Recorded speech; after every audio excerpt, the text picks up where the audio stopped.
I'm Georgina Hall, and this is the Female Empowered Podcast, inspired by the casual conversations I've had with thousands of women over my career in coaching. This is not just another wanky women's wellness podcast. We are bringing the uprising. Hi friends, welcome to the Female Empowered Podcast. I'm your host, Georgina Hall, personal trainer, online coach, and offerer of opinions on all things. Today, I'm joined very excitingly by a lovely guest. She's like Northern England's answer to Barney the dinosaur. She's a spiritual healer. It's Kyla Edwards from Awaken Her with Love. Hello, Kyla. Hello, I'm waving. I'm actually waving, but it's obviously not going to be like on video. But hello, greetings. Thanks for that lovely introduction, Barney. I mean, to be fair though, I do actually like purple. That is actually on point. That's on brand. Purple and green. Is he green? He's got a bit of green in him, hasn't he not? I think so, from what I remember. Yeah, I do remember. I love you. You love me. We're a big one happy family. There we go. Yeah. Yes. And he also taught me to turn the tap off when I'm cleaning my teeth, so I don't let the water run. Well, there we go. I usually, do you know what it is? I'm really quite grim. I brush my teeth in the shower. Oh, I've heard that people do this, and I just don't understand why. Yeah, it's efficient. It's efficiency in it. Do you know what I mean? Like, I'm all about efficiency. So at no point in my day do I need to be that efficient.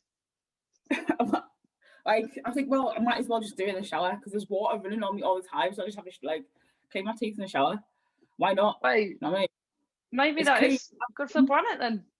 Yeah. As long as the minty freshness doesn't touch down there, we're all good. Oh God, it doesn't bear thinking about that tea tree and mint shower gel. That's not a nice tingle. No, it's definitely not. Kyla, how would you introduce yourself? Tell the people who you are, what you do. How would I introduce myself? Yes, I am a soul healer. I'm a spiritual healer. I work with women, helping them to awaken themselves, like find their own inner empowerment. Like, we get told so much how we are meant to live and how we're meant to act and all this kind of stuff, and really all you need to do is align with your own soul, listen to your own heart, and follow your inner compass, follow your inner knowing, because you have it. You just don't have access to it yet. So I help you find access to that innermost part of yourself that knows more than me about you, and guides you and help you find that, so you can have fulfillment, you can have confidence, you can have peace of mind, you can have happiness. So that is what I do. Yes, that is the thing. That is the whole thing with this podcast as well. What I want to do is bring well-being to women without it being wanky. So I want to open up the conversations, make it accessible. How do we get happy? How do we get fulfilled? How do we get healthy in mind, body, and spirit? And that's what you're going to help us with, Kyla. Cool, fair enough. Cool, well, expect, right, because I want to say one thing, right? So this we kind of have this as female empowerment. It's kind of like, I don't know, like, let's dismiss like the system and all this kind of stuff. I won't swear. I was going to swear, but I won't do that. You can if you want. Like, fucking this and fuck that, fuck men, blah blah blah, fuck the system, But actually, right, yes, it is like this male kind of toxic, it's male toxic shame, it's a male toxic ego, but there's also feminine toxic ego, right? So we all have feminine and masculine energies within us, all right? So you actually have male parts of you and you also have female parts of you. If you truly want to feel empowered, it's actually harmonizing both parts of yourself. It's actually transforming the negative, the toxic masculine elements of yourself. That's that yang, that's that kind of drive, I need to achieve and all that kind of stuff. I had a lot of that. But then there's also the toxic feminine. Oh, I can't do this. I'm going to retire. I'm worthless, blah, blah, blah, blah, blah. And this is kind of this stuff. So if you bring all of that together, harmonize it, because it's one, this is when, like, we live in a dualistic world. So the source the ultimate creator, that's the blurred condition.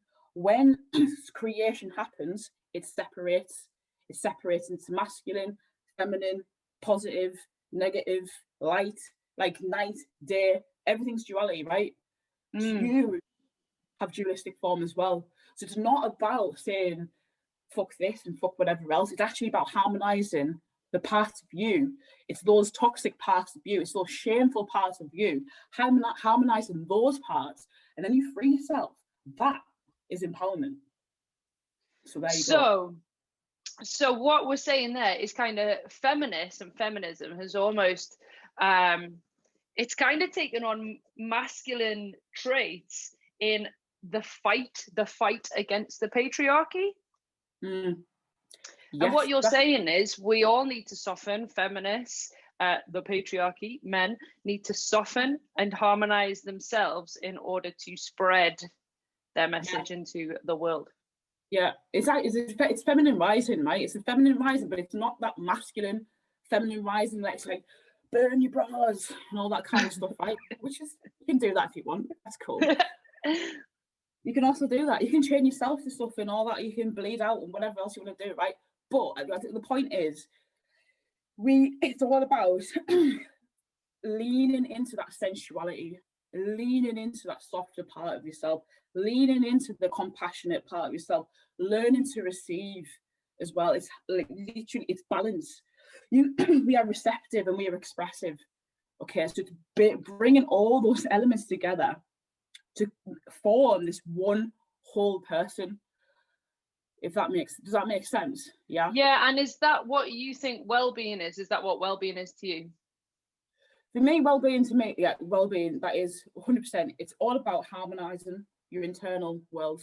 It's about mastering your internal world.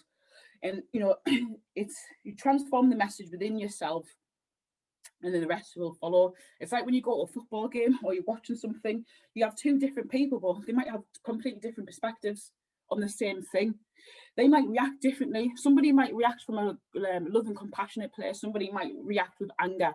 And I guarantee the Dalai Lama will probably react differently to the same situation as I would, right? Because his frequency is a lot higher than mine. I have have anger stuff. I still have that. I don't know the Dalai Lama, but he probably doesn't have anger, right? So he'll respond to situations the same thing from a completely different place. And that is what well-being is. It's about uplifting your frequency. It's about transforming the negative into positive, so that no matter what is happening around you, you can come at that from a loving place. And love doesn't mean kind of weak and like, kind of self-sacrificing and being all kind of passive and all that sort of stuff. Love is about respecting yourself, but respecting the light and respecting the other person's soul. Right? That's strength. So that's what it's about to me. Yeah. So say that again, round that up about love. So love, I think there's kind of this, when you think of love, you think like it's like human love, like a bit lovey-dovey, a bit romantic soft. love. Romantic That's what love. people think about, yeah. Yeah, and I think it's like when you think, I need to be more loving or more giving and all this sort of stuff, and it's like kind of associated being like self-sacrificing, a bit weak. Do you know what I mean? When actually, love to me is about loving yourself. It's about self-responsibility. It's about self-respect. It's about self-worth. And it's about strength and love. Yeah, exactly. And it's about respecting somebody else. It's having place in your soul and somebody else's soul with the same level of regard. And that is, if someone talks ill of you or whatever, it's not responding with anger and aggression and kind of, because you're just creating a power struggle. You're just creating a power struggle, right? So that's actually, you're doing more harm than good. So it's about actually going up to somebody and say, I don't like how you're talking to me, and this is the reason why, blah, blah, and having to open the communication, coming from a loving place, but firm, like how you talk to a child, like you have that firm kind of authoritative, but not aggressive kind of tone of voice. So it's being able to communicate from that place, that's love. Because you're actually saying you're respecting yourself. You're saying, actually, your behavior, I'm not going to engage with your ego right now. you're going to engage with the soul. I need to heal from this because actually this is how it's made me feel. And I don't like this. I don't like how you're talking to me, blah, blah, blah. And actually saying to them and coming back and saying, actually, I can't accept this behaviour, and set your boundaries. That's love. So boundaries are so important. Totally. Well, so what is that what you want for women in this world? Tell me about that. Tell me what journey you want to take them on. So most of the women that I speak to lack self-confidence, they lack self-worth, they don't know what they want. Like, they do not know what they want. They want peace of mind and they want to feel free. So I take them from feeling like they don't have that to the point where they do feel free, where they do feel confident, where they do feel fulfilled, where they have clarity around themselves and what they want and how to achieve what they want as well. So I take them from that place of like, I don't know, living life with other people, living life trying to meet the expectations of others. I get that, and it's so good. It excites me when you say that, because it marries up so well with the physical aspect of being and the kind of questions that I get as a personal trainer every single day. And people want to tone up or lose weight or this, and I say, you don't. That's not what you want. That you only think that you want that because it's what you're conditioned to. It's what you're subject to every day, from the people that you follow on social media, from advertising. They're all telling you that you want to lose weight, you want to be smaller. You don't want to be smaller. There's a deeper motivation behind what you want. It's about strength and power and setting your own boundaries and feeling like you're in charge of yourself. I totally agree. And like, right. So my life, right, I always, because I didn't want to be black. You won't say this, but I'm mixed race, and I'm a mixed race lesbian. It's because they're confused from the introduction. They all thought you might be purple or green. Oh yeah, no, exactly. I'm mixed race, but I always wanted to be white. I always wanted to straighten my hair because I was conditioned to think that actually being white and having straight hair and being blonde was more attractive, because that's what we're conditioned to believe. When actually, who fucking cares, quite frankly? One thing, there's someone out there will love me. Do you know what I mean? I'm just going to find that person, right? I'm sure loads of people love you. So, and there was times where I was like a bit of a yo-yo dieter. So I was like, this is the thing, right? We focus on how we don't want to feel. So we don't want to be fat. So all we do, so we starve ourselves. We kind of think, oh, well, I'm really skinny, but I'm starving, so I need to eat again. So then we binge, and all we keep doing is going backwards and forwards, losing weight, gaining weight, losing weight, gaining weight. This could take months, it could take years, but you will go back to the same start, and you will have to start again. That is what happens.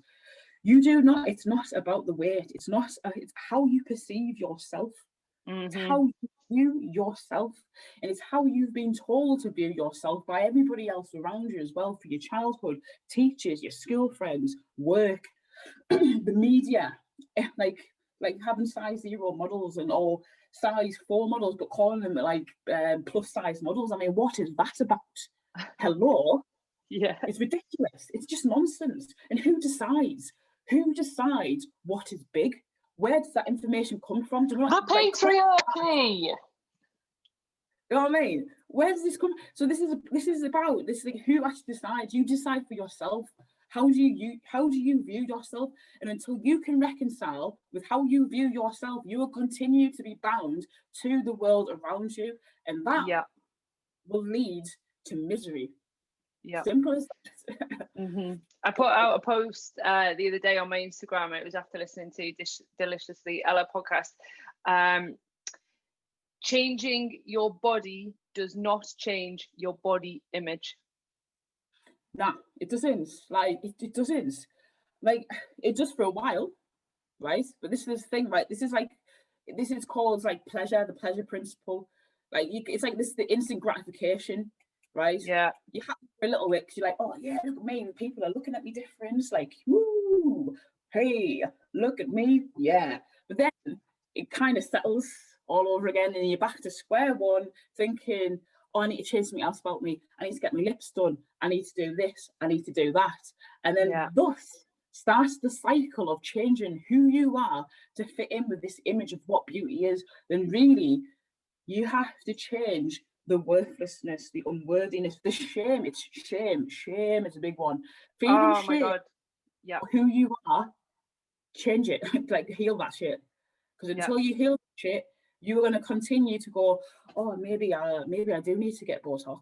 Maybe I do need to get those lip fillers. Maybe I do need those false eyelashes. Maybe I do need to straighten my hair. And it's always going to be thinking that all the time, because you feel ashamed about who you are on a fundamental level. You don't change the fundamentals, you are fucked. I'm sorry, I'm swearing, but it's true. You're allowed to. Yeah, that's a really powerful message. So, and that is what I help people to do. I help people transform the shame, the worthlessness. My teacher, Master Shah, teaches transform the soul and the rest will follow. Transform the spiritual body first and the rest will follow. The problem isn't with actually the things around you. The problem is you've taken on a message, or maybe I don't know if people believe in past lives, but anyway, we won't go down that route. You've taken on this message, you've internalized it, you've made it true, and that's who you think you are on a core level, on a spiritual level. Like the spiritual aspect of you is actually that core belief about who you think you are. Yeah. So when you do that, when you think, oh, I am, when you start saying, I am this, I am that. Fat. You are saying, basically telling yourself that I am this, but actually you might feel fat.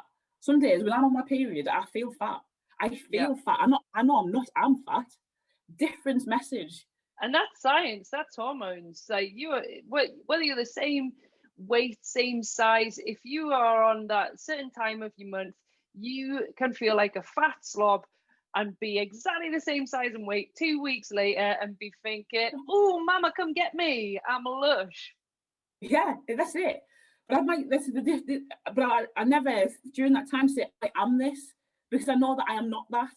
Yeah, I feel it today. It's a passing feeling. The passing feeling. It's like I feel sad. I am not sad. I am not. I am sad. I am angry. I am this. You are then saying that you are that. That is who you are. That is who you exist as. But actually, it's passing. I feel sad today. I feel lonely. You are not lonely. When you go, I am lonely. No, you're not. You just feel lonely. Change the message. Change the message. Change the message. Heal the part of you that is saying that you are lonely. Change the spiritual part of you. That is it.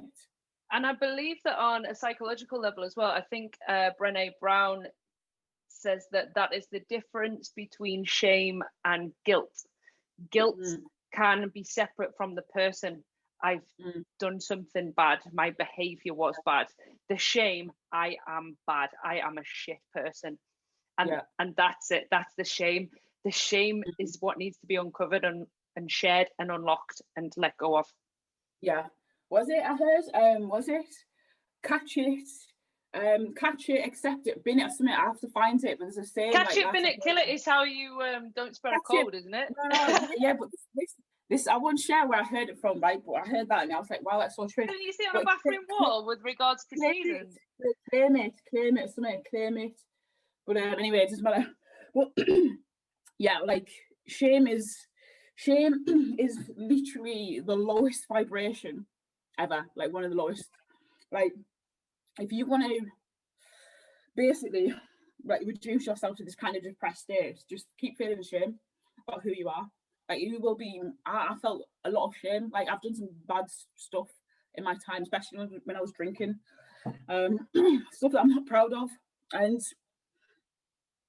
for a long time, through my behaviour, I told myself that I am bad. I'm a really bad person, and I just continued to batter myself, feeling more and more shame, and just kind of push myself down and down and down and down. When yes, I made a mistake, right? I made a mistake, which it's still there. I still feel it in my heart. Do you know what I mean? Some of the things, or one of the major thing that I did, I can still feel it there, and I still have to do forgiveness practice for myself to clear that. Okay, so it came a point where I had to accept that, yes, I made a mistake, but I was also unwell. I was unwell. I was very unwell. In my head, I was very unwell. And I had to go through, I had to heal. You know, I had to heal. I had to heal the wounds. Like I didn't know any better through my actions at the time. I didn't know any better because I grew up in an environment that was quite violent, very abusive, emotionally abusive, physically abusive, mentally abusive, sexually. It was just it was not nice. So my behaviour, when I get backed into a corner, I react. I react in a way that was I was being pushed. It was like the straw that broke the camel's back. Because I had dealt with the stuff from my past, and I reacted, and I shamed myself for that. I shamed myself for the reaction, and this was years ago as well. This was years ago, and I still, you know, have to do that forgiveness practice with myself, because we you know, they say like, you don't need to beat me because I'll beat myself. Like, oh, you give me the stick and I will beat myself, right? Do you know what I mean? And this is, I think, so many women do that. They make a mistake and they 100%. Yeah. They will take the stick. They'll get another stick and just continue to smash themselves over and over. I'm a shit mother. Blah, blah, blah. You're not. Yeah. You're doing your best you can. And this is a perfect time for it, isn't it? I'm a shit mother. I'm shit at homeschooling.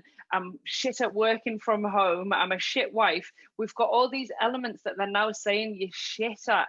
Right. You're not a teacher. You're not as good as a teacher at homeschooling. You're a fantastic mother.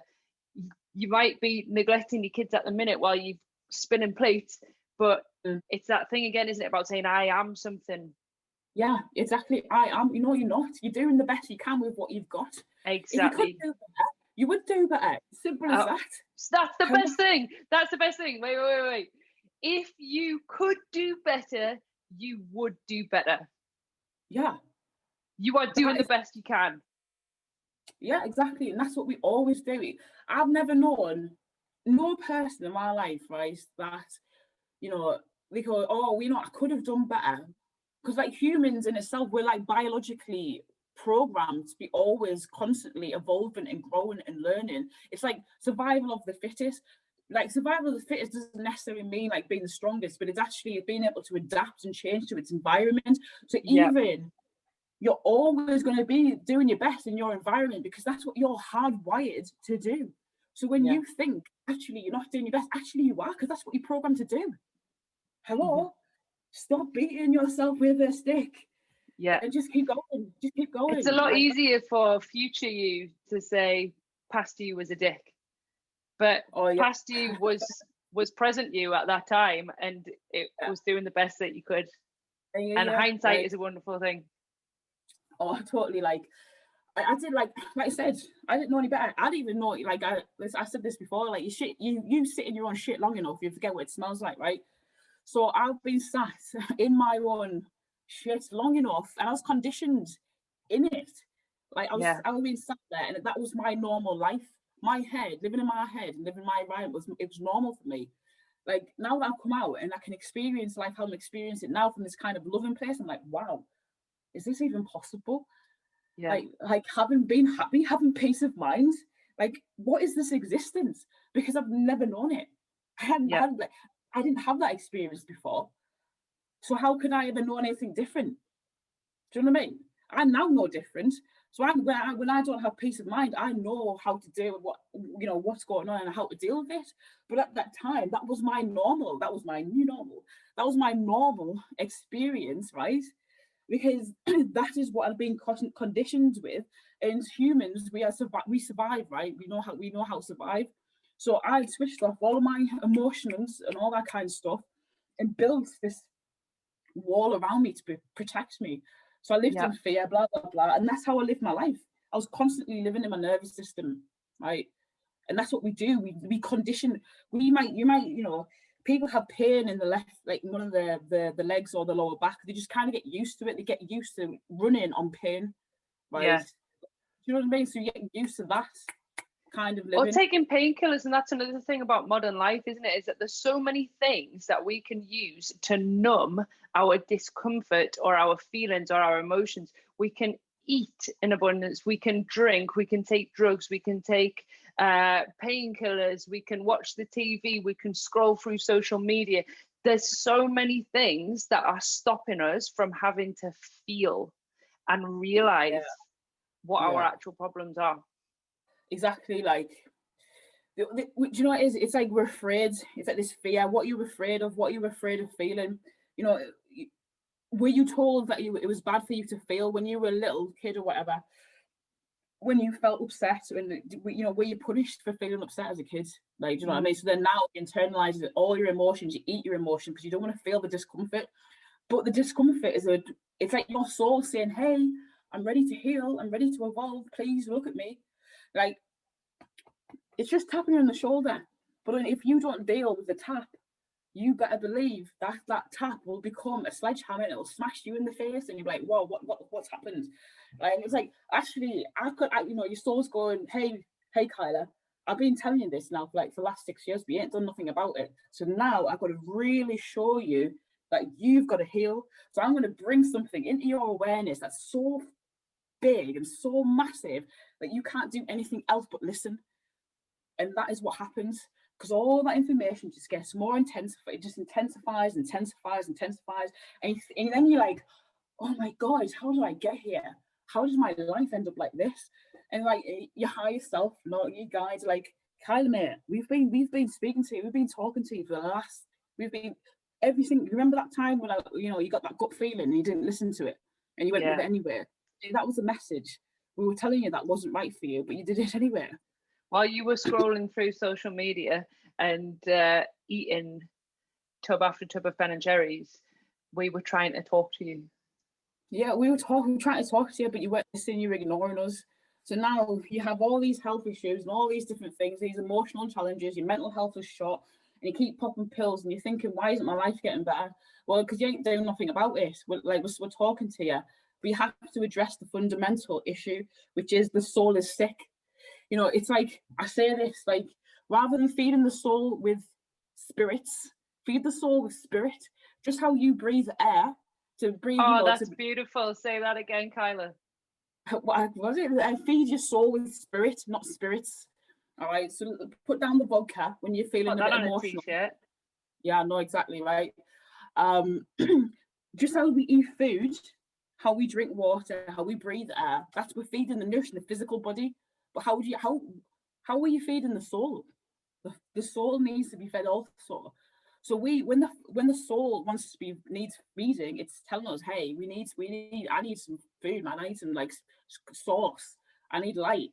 I'm feeling it. I'm feeling sick. Can you please nourish me?" But then we get those warning signs, those triggers, and then we'll go, "All right, I need to avoid that.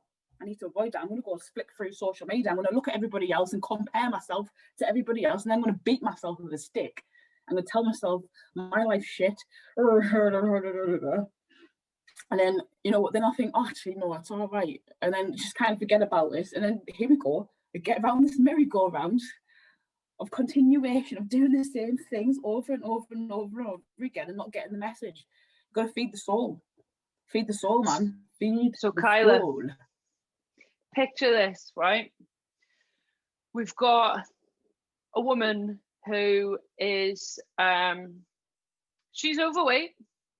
She is in an unsatisfying marriage. She is kind of used to the feeling of being sad and unfulfilled. Like, she feels like she has a life that she should be grateful for: a stable marriage, a home, a couple of kids, disposable income, and she's got all of these things that she should be grateful for, but she feels deeply unsatisfied, and there's this feeling of sadness there, and she just sits and scrolls through social media every day. She overeats, she over drinks. What is her first step? She can't even look at herself in the mirror. She doesn't like the way she looks. She doesn't like her body. What's her first step? So the first step is accepting. This is where you are. So you've got to, if you can't be honest with yourself. You have to be honest. You have to be honest about where you're at in life, right? So when you go through social media, you're in denial still, right? And that's the first step. You have to accept that this is where you are. You have to be really, really honest. And I call it like fact checking. Love Facebook for that. Thanks, Facebook, for fact checking. Right? So you got to fact check yourself and sort of say, okay, this is where I'm at. But also, like, where do you want to be? So, like, for anybody that I work with, I always get them to think about like a vision for the future. Like, yes, this is where you're at, but like, what do you want? What does a fulfilling relationship look like for you? What does fulfilling work look like for you? If they're not fulfilled, then first thing is, what is going to make them feel fulfilled? So if I bring a high level of consciousness to the things that will make me feel fulfilled, then you start to look at like the fun, like what is important to you, because more often than not, people don't know what they want. So if they don't know what they want, they avoid the fact that they don't know what they want by eating, by going on social media and all that kind of stuff, and then keep going down this route of denial. Like my teacher told me once, the denial is deep, Kyla, and it ain't a river. I'm like, yeah, okay, I understand. I heard that in my heart. I was That's like, wow, another one for the t-shirt. Yeah, denial is deep and it ain't a river. So really, being honest with yourself and saying, you know what, I'm not happy. And saying that outside, like just saying, actually, I accept that I am not happy. Okay, and that is so powerful, because you like when you say I am not happy or whatever, I feel unhappy, whatever it is, I feel unfulfilled, rather than saying I should be happy about this. Kind of dismissing it. You're not taking ownership of it. You're not, you know what I mean? So this is a bit wishy-washy, isn't it?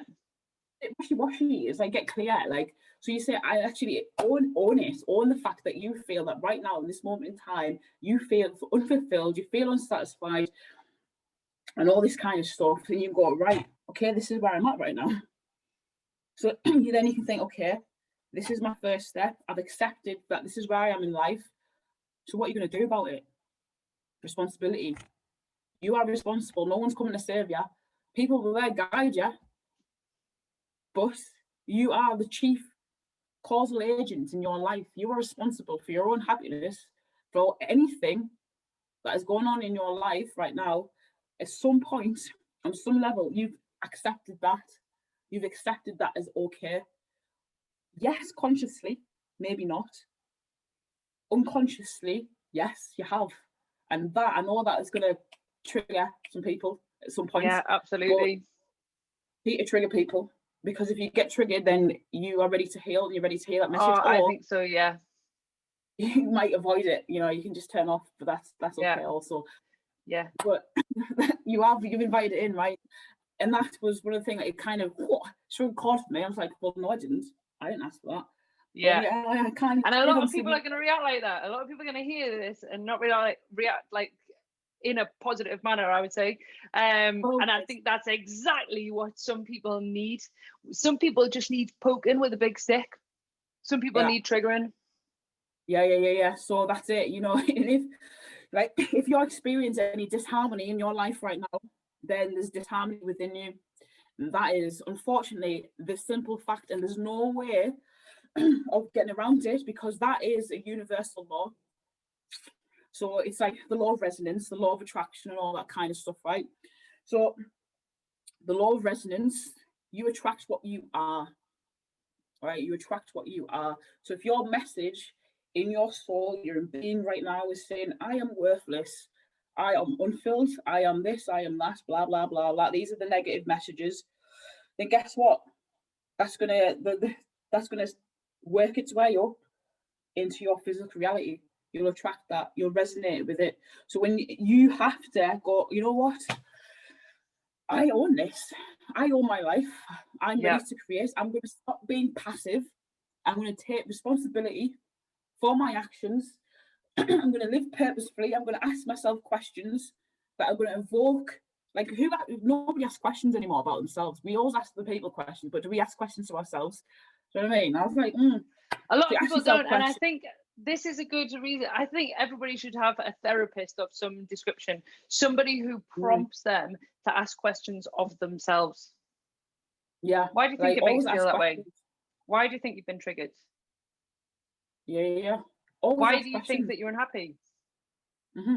There's always a reason. So everything that I do, there's going to be questions. I only ask questions. I ask as many questions as possible. I get people to ask themselves questions, because ultimately they need to get into the habit of being their own counselor, their own therapist, their own healer, because 100%.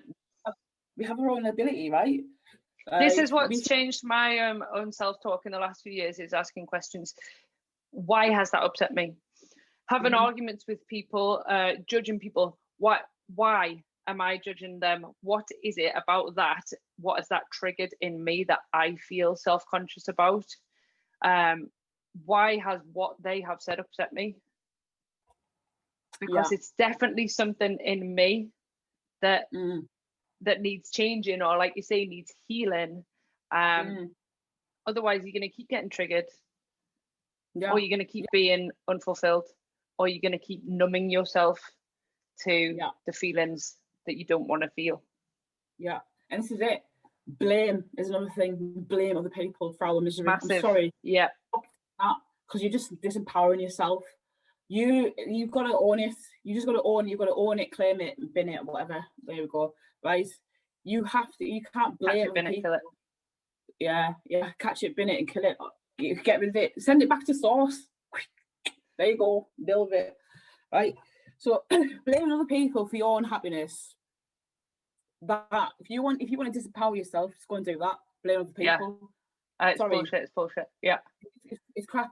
So yes, there would have been somebody who was the perpetrator. Okay, but how long do you need to let that perpetrator be in your head and continue to punish you?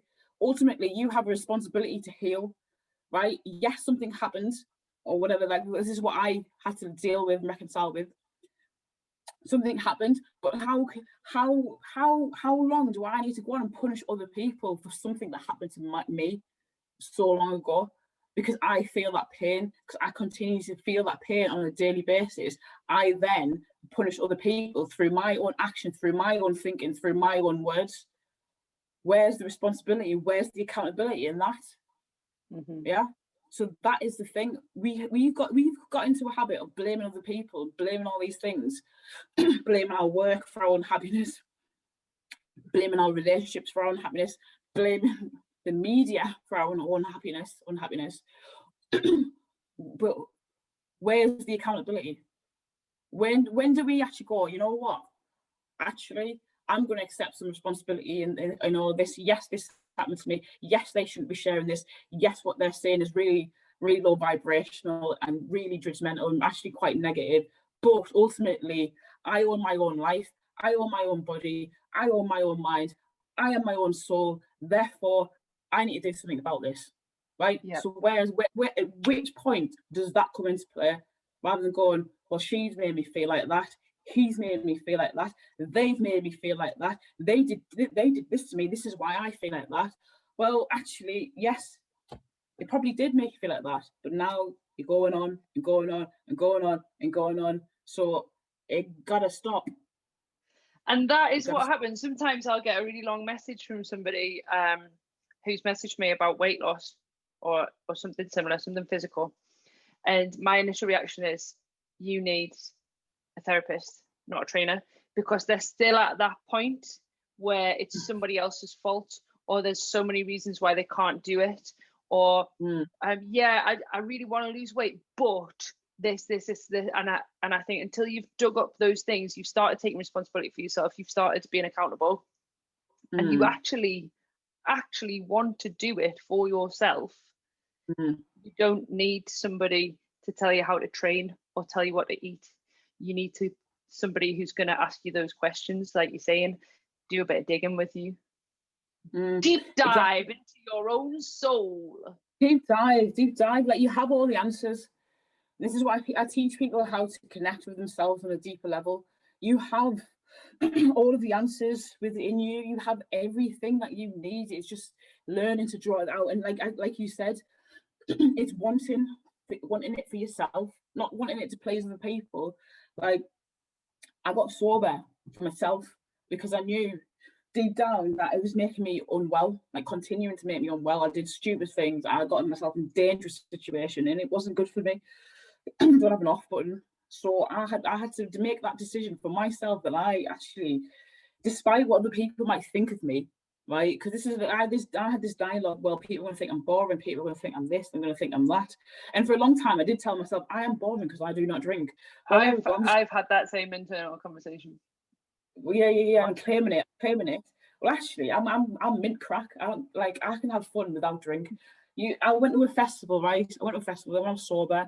I went to see, I was dancing at Fisher, and someone came up and goes, "Oh my God, you look like you're having a mint time. Like, you look off it." And like, I'm sober, mate. I haven't had a drink all day, and I'm pure bouncing. I'm bouncing off the walls. Like, I don't need, like, this is the illusion. You think you need something to be yourself. You don't. You know what I mean? Like, can I take this opportunity to tell the people how you and I know each other? Yeah, go for it.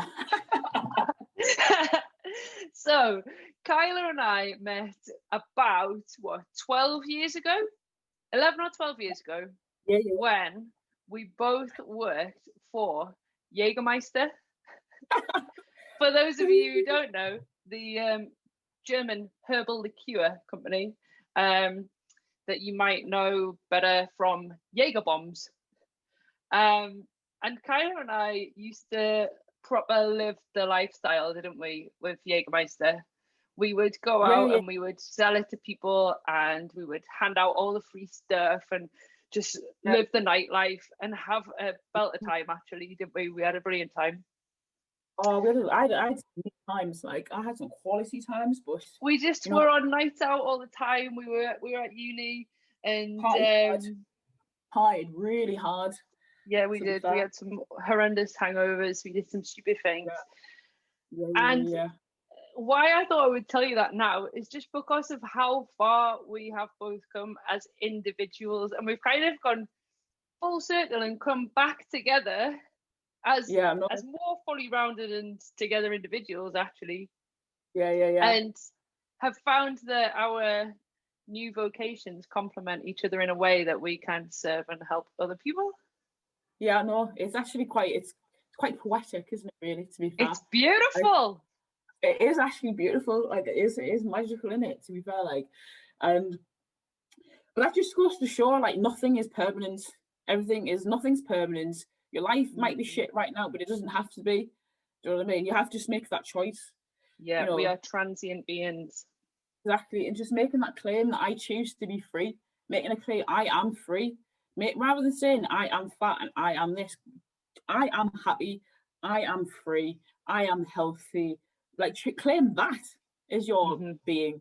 Claim the happiness. I am positive. Claim the happiness. Claim I'm harmonious. I am loving. I am compassionate. I am forgiving.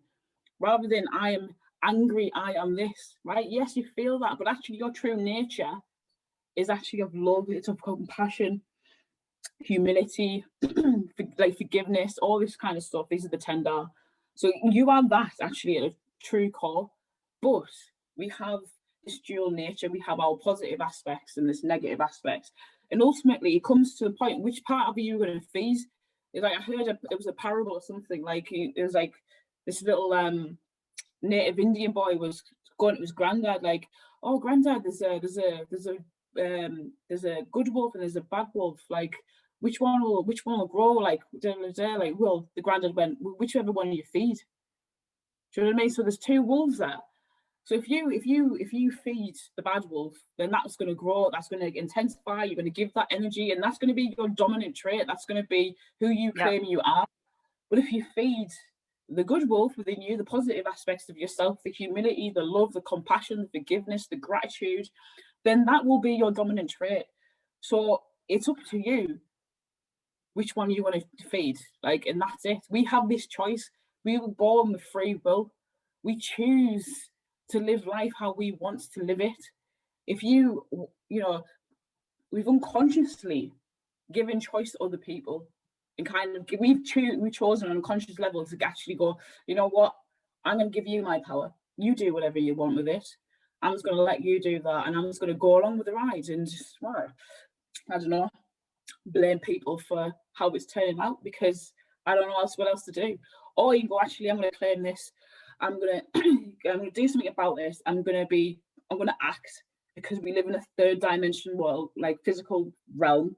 So we also have to act. We also have to do. If you don't do the work, if you don't do the do, how can you expect anything to happen? You can't just like, this is another thing, like, yes, we need to meditate and do all that stuff, but then we also need to be acting more consciously. We also need to be bringing all of that stuff we're kind of healing and stuff like that, and actually going out and sort of serving people. Like, I think there's kind of this misconception that we kind of got to sit at this mountaintop and just meditate our way through life. Well, actually, no, not really. Like, we have to serve. We have to go out there. We have to start acting in ways that align with our soul right now. So being more loving, being more compassionate, and doing that, and thinking about what we're thinking, how we're speaking, and how we're acting, and just living more consciously and more purposefully. You know, you're asking, like, what do I actually want this for right now? You know, you might go to the shops thinking, oh, I'm feeling a bit. You go shopping. What do I actually want this for? How is this aligning to my soul and my soul purpose right now? How is this aligning to me? What is the real reason why I'm doing this? What is the real reason why I'm acting like this? What is the real reason why I'm saying these things that I'm doing? Is it because I want to be accepted, or is it because it aligns to my soul and who I am? You know what I mean? And we got to start like thinking about things and being conscious of how we're playing out this life that we're living right now. Yeah, 100%. We got to wake up and recognize that everything that we think is a choice, and we choose what we give time to, which thoughts we allow to stay and which we allow to just pass and float right through. Interesting what you said there about serving other people, and I would say that that is a big part of fulfillment, is that community spirit, and not only finding something that makes you happy, but a way in which you can help other people will feed into your own well-being and happiness. Yeah, well, that's it. Like, I think I can't really say this, but it's like being kind is actually being selfish, because it like triggers, it like releases dopamine and all these happy hormones in your mind. So actually, if you want to feel good, actually serve the people, because it releases those happy hormones. It gives you a buzz, and that's the ultimate. So Marcia Shah teaches, like, the purpose of life is to serve. Is to serve humanity. We think serving others, it's like, oh, it's like kind of, you think like dismissive, kind of, that's a bit low. Like a servant.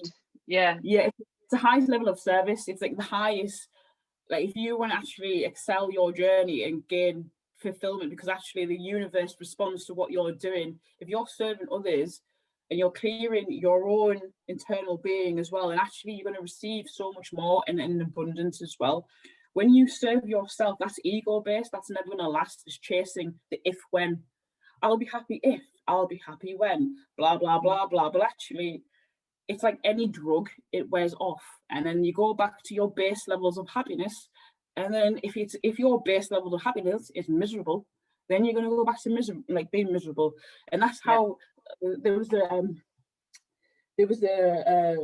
research done, like, rich people, and most of them actually said, oh, are you happy now? I'll be happy if I had a jet. So they still weren't happy. They had millions and millions and millions, but they still weren't happy. Why is that? Yeah, I believe that. They weren't fulfilled because they were serving themselves. When you serve yourself, like, this means you don't have to self-sacrifice, because that's a different thing. Self-sacrificing, again, is ego-based. And actually, is because if you don't do that, then something bad is going to happen to you. That's self-serving. Being selfless is actually coming from an abundant place. It's coming from a soulful place, where you're thinking, actually, I really want to do this because this is part of my journey. This is who I am, and this is the best thing. So, like, for me, building a community, serving women, like, I didn't even start off. I started off for selfish reasons. I was so ill that I needed to heal. But as I learned about myself and I started to ask questions, when I looked at my past, ever since I was little, I always wanted to help people. I was always kind of that way inclined. So once I'd gone through that journey, I was like, okay, this is what I'm meant to do. Like, this is how my life is kind of orchestrated, where I am now and who I'm meant to serve. And it hasn't been easy. Like, I've had my own challenges, shall we say, in my own head, lots of it. but it's so worth it. Like, speaking to people and knowing that you've had a positive impact on their life, like, that actually fills my heart with so much happiness and so much joy. I think, God, I've helped that person. I've helped that person transform their life, like, or point them in the right direction. Do you know what I mean? And like, I think COVID has actually kind of woke people up a little bit to that point. Like, it's, you know, chasing success, money in an end itself will not satisfy you. Chasing money and success as an end itself will not satisfy you. How can it? Because it's like a physical thing. Do you know what I mean? It has to be innately created within the self. So find out who you want to serve. Like, it could be like volunteering, even that. Like, you're serving something, you're serving a bigger purpose, you're serving a higher purpose, and that will bring you closer to people. People will give back to you as well, because they'll think, oh, like, she's really kind, I'm going to give her kindness also. Like, it's everything's an energy exchange. If you're only giving yourself, and I think probably people who are listening will be able to see quite clearly how you and I serve people. You do it through healing, I do it through training, bringing people together, helping them on their physical journey. But it doesn't have to be that obvious a job title or anything to do with your job. If you're serving coffee, then, and you can serve coffee with a smile and a kind word and improve somebody's day, that is also going to improve the world. That's unconditional service. It's smile at, like, this is what, it doesn't matter. Like, don't put, this is what, I made this mistake. I put conditions on what I thought service was. So I thought I had to be, I was only serving when I was working, healing people. But actually, I've come to realise, me, in other ways, I'm serving people. Me showing up as my most authentic self, with a smile on my face, being compassionate to others, is actually service. That's unconditional service. Yeah. Right? The mind, when we place conditions on what we think something is, this is when we go into lack. This is when we go into expectations. This is when we kind of, oh, I'm not fulfilled now.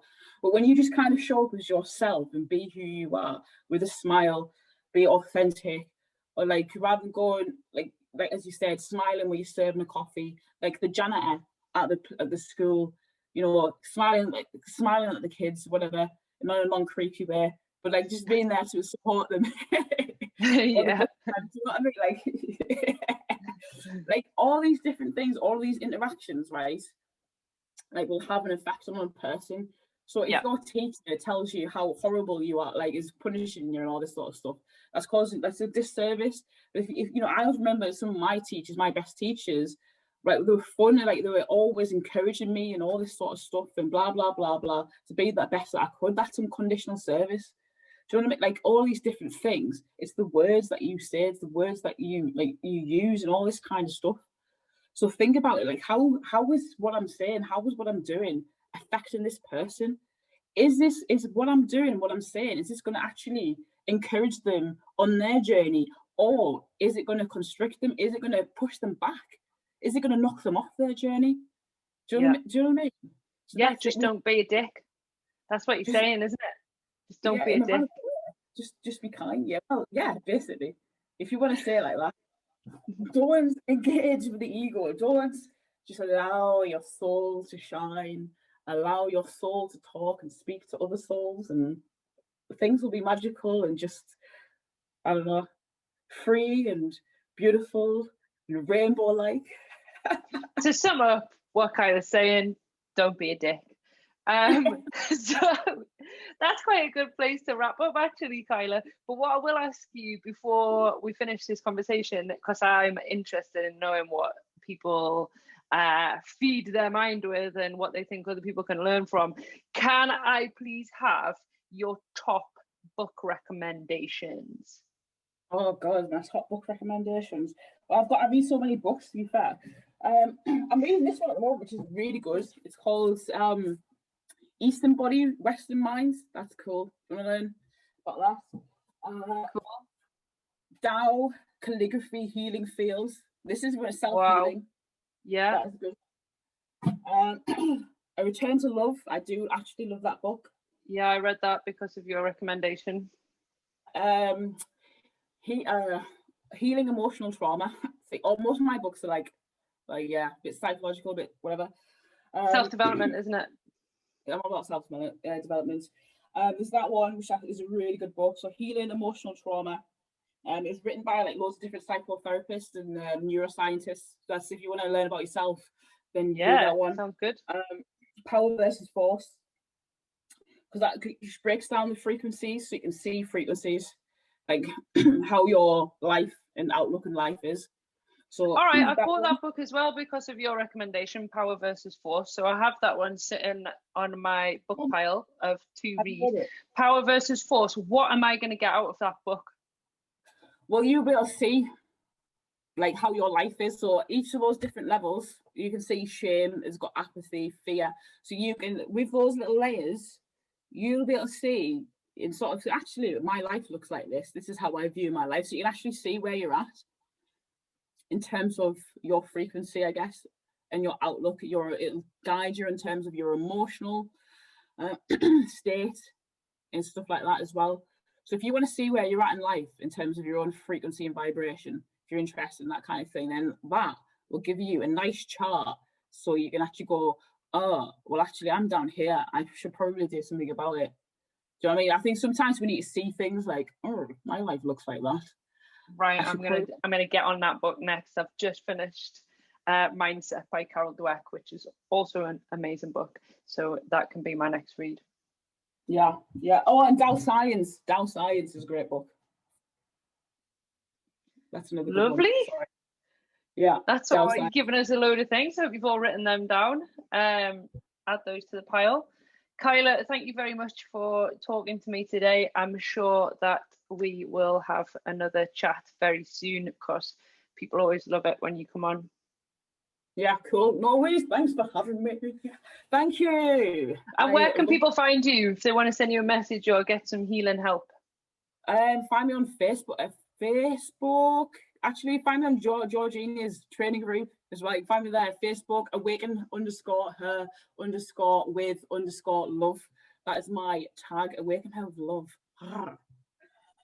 Instagram is just to clarify at awaken her with love, but there's an underscore under every word, which is a marketing person's nightmare. Yeah. No, sorry. It was the words were taken. Trying to do something. Awaken her with love. Put an underscore in between each word. You'll find her. Yeah. You'll find me. That's cool. Or send me a message and ask me how to find her. Yeah. Yes. Do that. Oh, Kyla Edwards. Do we actually say my proper full name? Kyla Edwards. Kyla Edwards. Yes, Edwards. It's because an S on the end. Okay. Thanks very much, Kyla. Thank you for talking to us. Love you. Bye. Love you. If you want to improve your well-being in a non-wanky way, you can join hundreds of other like-minded people in my monthly subscription group for live training sessions, daily workouts, nutrition tips, meditations, and more. Only a tenner a month. Email me now, georgina@georginahalltraining.com.